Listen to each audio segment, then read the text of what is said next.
கிரிவல பாதையில் கரட்டுப்பாளையம் பகுதியில் வரும்போது வடக்கு நோக்கி பார்க்கும்போது ஓர் பெண் வானத்தை பார்த்து படுத்திருக்கும் தோற்றம் நன்கு தெரியும்.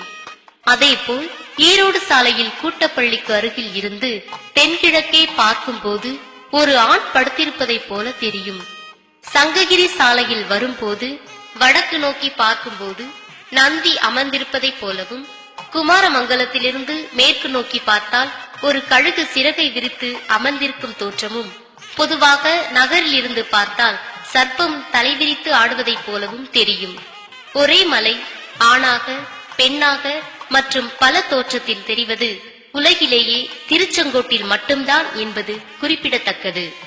திருச்செங்கோடு மலை பல திருப்பங்கள் தந்திடும் மலை, சிவசக்தி மலை பல சிறப்புகள் தந்திடும் மலை, புண்ணிய மலைகளில் புகழ் வாய்ந்தது திருச்செங்கோடு மலை. நாம் பண்ணிய பாவங்கள் யாவும் தீர்த்து வாழ்வினை தந்திடும் மலை, முட்டித்தலம் இத்தம் என்ற முச்சிறப்புகள் பெற்ற மலை, வேலவன் திருமால் நாரீசன் என மும்மூர்த்திகள் வாழும் மலை, பார்வதி தேவி சிவனுருவில் பாதிய இணைந்த மலை திருச்செங்கோடு மலை.